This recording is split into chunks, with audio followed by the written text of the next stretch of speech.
kita mulai aja ya. Sembari nunggu yang lain. Baik, saya buka dulu ya. Baik, Assalamualaikum warahmatullahi wabarakatuh. Waalaikumsalam warahmatullahi wabarakatuh. Waduh, saya masih paling ganteng nih, belum ada saingan. Baik, terima kasih teman-teman semua. Alhamdulillah kita hari ini bisa bertemu kembali ya untuk mata kuliah etika profesi. Nah, kita hari ini masuk materi yang ke-6. Harusnya kalau kemarin minggu yang dulu sebelum libur kita nggak pas libur, kita mungkin masih hari ini masuk materi yang ke-7 ya. Gitu. Nanti di akhir bulan Mei kita sudah mulai UTS gitu ya. Gitu. UTS dari saya gampang. UTS dari saya itu hanya 5 soal gitu ya. Esai semua gitu ya. Jadi kita sebenarnya Bercabang nggak, Pak? Kenapa? Bersambung. Bercabang nggak, Pak? Bercabang nggak, Pak? Bercabang nggak ya? Ya nanti dilihat aja soalnya. Untuk kisi-kisinya dari materi 1 sampai materi ke-7 ya. Gitu. Ya itu. Ya, nanti dilihat aja. Jadi saya biasanya soal 5, kemudian 1 soal itu poinnya 20 gitu ya. Jadi 100. Nah, kemudian teman-teman yang saya sorot juga ketika misalkan UTS adalah saya nanti memberi kebebasan buat teman-teman berimprovisasi ya, menulis segala macam. Hanya saya pengen tidak ada yang mencontek gitu ya. Kalau ada yang redaksinya sama nih persis banget ketika menulis sebuah jawaban, wah, pasti nilainya akan saya kurangi gitu ya. Itu aja sih sebenarnya. Kalau yang lainnya, saya akan lebih menghargai teman-teman yang bekerja sendiri dan mandiri. Gitu. Akan lebih baik. Ya, saya percaya teman-teman bisa lah gitu ya. Dan bisa dapat nilai A semua lah ya. Gitu. Amin. Pak, kalau misalnya nanti Bapak ngasih waktunya sesuai jamnya, Pak? Betul. Atau per hari? Kalau ketentuan di IBM itu sesuai jamnya gitu. Jadi biasanya beberapa saat sebelumnya saya ngasih soal, nah teman-teman bisa membuka pas waktunya, kemudian ini sih langsung jawab di pas jamnya gitu. Biasanya begitu kalau di IBM ya. Tapi nggak tahu nanti apakah ada ketentuan yang baru lagi, tapi biasanya di kita begitu gitu. Memang tiap kampus beda-beda ya. Ada yang sudah, saya juga ngajar di kampus lain juga ada yang ngasih soalnya seminggu sebelumnya gitu. Tapi untuk upload jawabannya pas di jam itu gitu. Jadi anak mahasiswa sudah tahu soalnya seperti apa gitu. Ini UTS-nya, Pak, oh ya. saya mau nanya. Itu UTS-nya juga malam juga, Pak? Iya, malam juga sama. Selesai ya? Bisa lah ya. Oke, teman-teman. Nanti akan kita bahas di pertemuan ke-7 aja ya, menjelang UTS-nya. Ini kan masih pertemuan ke-6 ya. Baik teman-teman, buat yang teman-teman yang baru bergabung, saya ucapkan mohon maaf lahir dan batin. Selamat bertemu kembali di materi perkuliahan etika profesi. Kali ini kita akan masuk materi yang ke-6. Kita akan banyak membahas tentang pelanggaran etika gitu ya. Saya share screen dulu ya. Jangan lupa buat teman-teman aktivitas e-learning-nya di e-learning IBM dikerjakan ya, dari mulai download materi, kemudian menanggapi forum, mengerjakan tugas dan presensi. Itu menjadi bagian dari aktivitas perkuliahan. Share screen saya terlihat teman-teman semua? Terlihat? Pak. Baik, alhamdulillah. Baik, sebelum kita mulai perkuliahan, sama-sama kita baca basmalah terlebih dahulu. Bismillahirrahmanirrahim. Bismillahirrahmanirrahim. Baik ya. Baik. Kali ini kita akan banyak membahas mengenai faktor-faktor yang mempengaruhi pelanggaran etika. Ada beberapa pokok bahasa yang akan kita bahas di sini. Pertama mengenai kebutuhan individu. Jadi faktor kebutuhan individu yang berpengaruh, tidak adanya pedoman.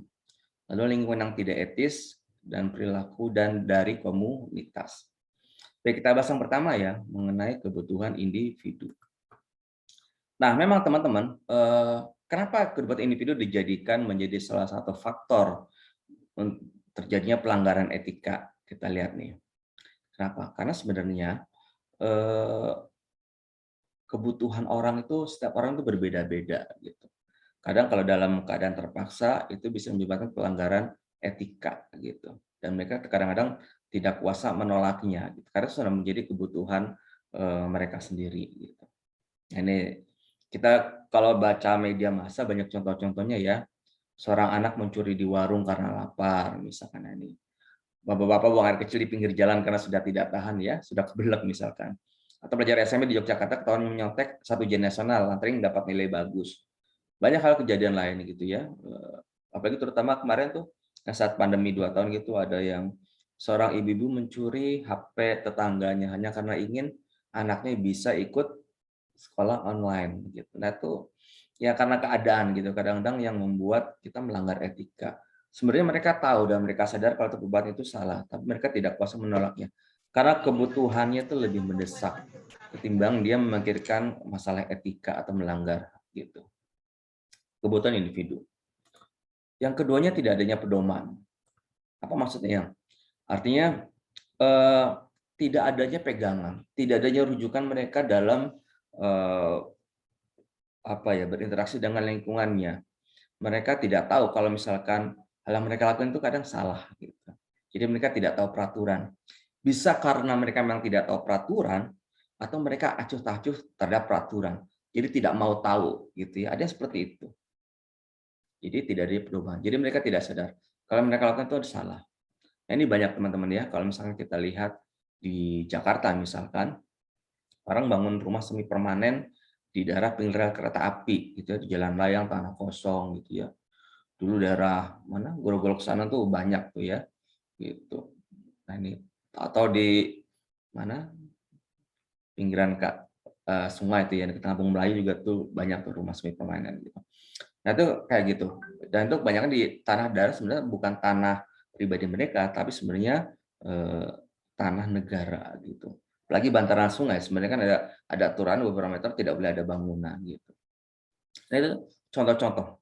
Jadi tidak ada pedoman. Jadi mereka kadang-kadang tidak tahu gitu. Kalau misalkan tempat itu tersebut tidak boleh dibangun misalkan.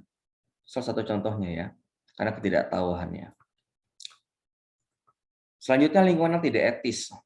Nah ini lingkungan berpengaruh terhadap diri kita, terhadap anak-anak kita, dampak buruk gitu ya. Kalau kita tinggal di lingkungan yang mungkin buruk gitu ya, yang suka tawuran misalkan, yang narkoba segala macam, lambat laun itu akan berpengaruh juga terhadap lingkungan keluarga di kita, berpengaruh gitu. Karena kenapa? Apalagi besar anak-anak kita gitu ya, yang memang baru melek gitu ya, yang mungkin pemikirannya tidak sedewasa seperti kita. Mereka akan melihat sesuatu yang buruk, misalnya tadi masalah narkoba, masalah tawuran segala macam, dianggap sesuatu hal yang biasa gitu. Walaupun kita sudah menanamkan, tapi di lingkungannya berpengaruh seperti itu ya sudah. Mereka akan bisa masuk ke dalam lingkungan seperti itu gitu. Saya jadi ingat saya punya tetangga dulu dia tinggal di Kampung Bali Tanah Abang tuh ya. Itu kan terkenal itunya ya, narkobanya. Dia tuh sampai memindahkan seluruh keluarganya tuh pindah ke Depok gitu. Saking mereka tidak ingin anak-anaknya nanti terpengaruh, karena kata dia waktu dulu masih tinggal di Kampung Bali itu narkoba itu gitu udah kayak jajanan permen aja gitu. Jadi kalau mau membeli itu gampang dapetinnya gitu. Dulu ya, saya nggak tahu sekarang gitu ya. Nah ini lingkungan yang buruk memberikan dampak yang buruk bagi orang yang tinggal di dalamnya. Gitu. Karena mereka tidak taat pada peraturan. Gitu. Nah ini hati-hati teman-teman ya. Jadi pastikan lingkungan teman-teman berada dalam lingkungan yang baik gitu. Tapi yang utama lah, menurut saya lah, pembekalannya dari keluarga dulu gitu ya. Karena dari keluarga dulu menjadi basic dasar, kemudian baru ke luar gitu ya. Selanjutnya perilaku dari komunitas. Nah ini hati-hati nih. Kita lihat ya. Ketika seseorang melanggar terhadap etika, karena dia mengimitasi atau meniru tindakan orang yang dia pandang sebagai teladan. Nah ini contohnya tadi ya, ini saya lihat ibunya dipilih oleh bapaknya. Maka dalam pergaulan si anak cenderung kasar dalam perbuatan. Karena dia melihat di rumahnya seperti itu. Nah ini hati-hati nih yang sudah menjadi orang tua gitu. Jangan sampai misalkan ketika bapak dan ibunya mungkin sedang berbeda pendapat gitu ya, urusan perkataan, masalah kasar, urusan omongan yang keras gitu, hati-hati itu bisa diterima oleh anaknya gitu. Atau misalkan terjadi pemukulan, misalkan hati-hati, itu bisa ditiru. Anak menjadi cenderung kasar karena dia melihat orang yang dia jadikan sebagai teladan, sebagai contoh melakukan hal seperti itu gitu. Dan ini hati-hati. Lagi di lingkungan keluarga. Karakter anak itu ditentukan dari awalnya dari keluarga gitu ya. Sebagai basic dasar dari situ gitu. Nah, apa yang terjadi ketika kita melanggar etika? Sebenarnya kalau kita bicara etika itu kan ada etika sosial, ada etika hukum, ada etika agama, dan segala macam. Dan sanksinya pun berkaitan dengan hal tersebut. Gitu. Kalau kita melanggar etika sosial, pasti mendapatkan sanksi sosial. Melanggar etika hukum, pasti sanksi-sanksi hukum. Melanggar etika agama, pasti sanksi agama. Saya tidak memberikan contoh keseluruhan ya, ini ada beberapa aja nih. Misalkan memberikan contoh mengenai sanksi sosial. Jadi ketika seseorang melanggar etika secara sosial, maka akan terjadi sanksi sosial. Nah, nih, biasanya kalau sanksi sosial itu terjadi kejahatan kecil atau pelanggaran yang dapat dimaafkan gitu. Dan biasanya hukumannya ditentukan oleh masyarakat sekitar, bayar ganti rugi, kerja segala macam gitu ya. 2 tahun lalu saya kan ke ini ya, ke Baduy Dalam tuh ya. Saya nginep di sana gitu ya. 2 hari 1 malam nginep di sana. Dan saya tanyakan waktu itu sama tokoh masyarakat di sana. Kalau masalah tokoh masyarakat di sana semenjak Puun gitu ya. Nah itu di mereka juga ada itu ya, ada sanksi sosial bila ada yang melanggar etika sosial. Misalkan apa? Di sana kan kalau masalah mandi ya, jadi mandi di masyarakat Baduy Dalam itu kalau mandi di sungai, tapi dipisah antara laki-laki dan perempuan. Sungainya sama, hanya jaraknya berbeda gitu ya. Jadi, nah kalau ada yang ketahuan misalkan mengintip, itu biasanya oleh si tetua adat di sana, yang mengintip itu laki-laki akan dikenakan kerja sanksi sosialnya apa? Kerja di ladang selama 3 bulan. Gitu. Kayak gitu sanksinya. Ada lagi juga sanksi lainnya. Nah, sanksi yang paling keras adalah di sana adalah keluar dari lingkungan Baduy Dalam.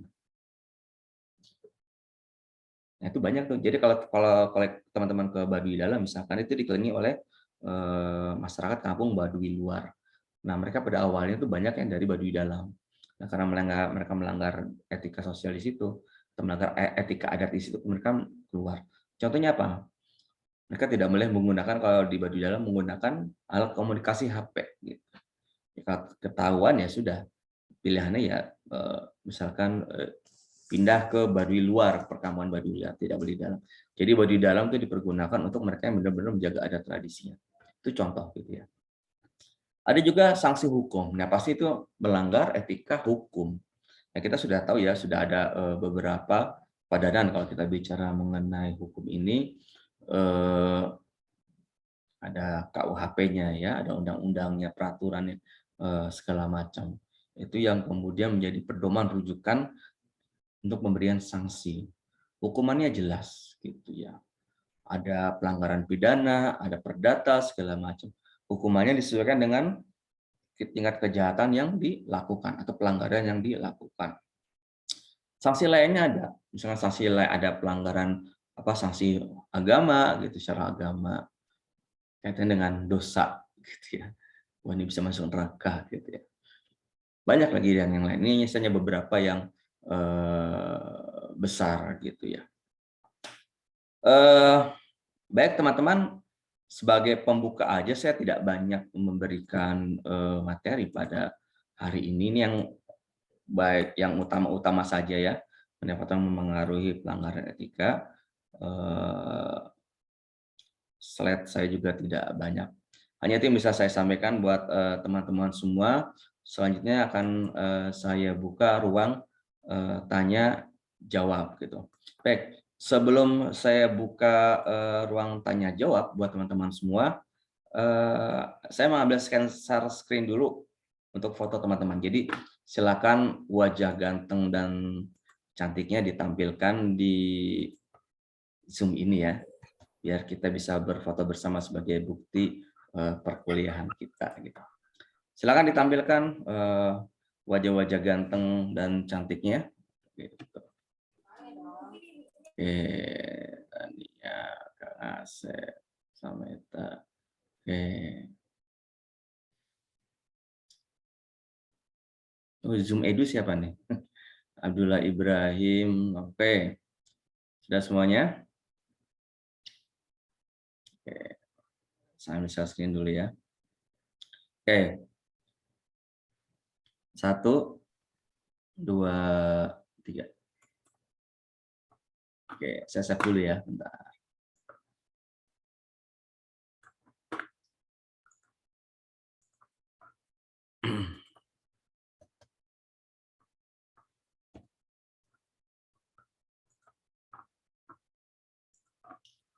Sekali lagi deh, boleh deh, ya. Oke, 1, 2, 3.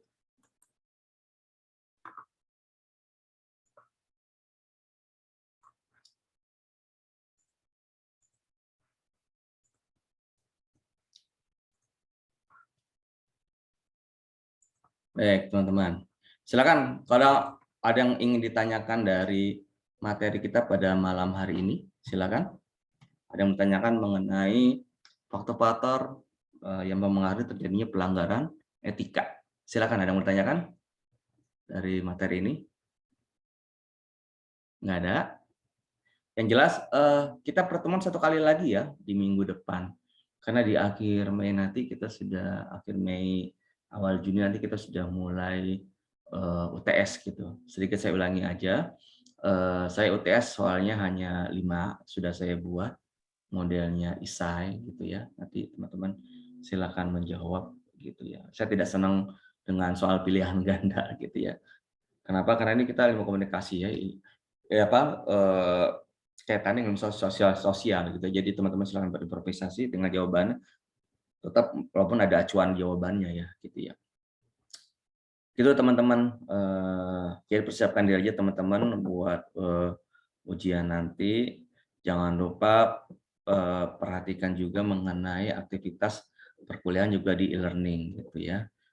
Masalah tugas, masalah presentasi jangan sampai terlewat gitu. Itu teman-teman, ada yang mau tanyakan dari sini? Ada yang mau tanyakan? Cukup jelas sih, Pak. Oke, sip. Kalau nggak ada lagi, kita sampai ketemu lagi minggu depan ya. Semoga semuanya tetap dalam keadaan sehat, tidak kurang suatu apapun gitu ya. Amin. Amin. Amin. Ya Rabbal Alamin. Baik, kita akhiri perkuliahan pada malam hari ini dengan pembacaan hamdalah. Alhamdulillahirabbil alamin. Alhamdulillah. Baik, kurang dan lebihnya saya mohon maaf. Assalamualaikum warahmatullahi wabarakatuh. Waalaikumsalam. Waalaikumsalam. Oke, semoga ketemu lagi ya, Wabarakatuh. teman-teman. Ya, Terima kasih, Pak. ya, sip. Nah. Waalaikumsalam. Salam ya. Waalaikumsalam.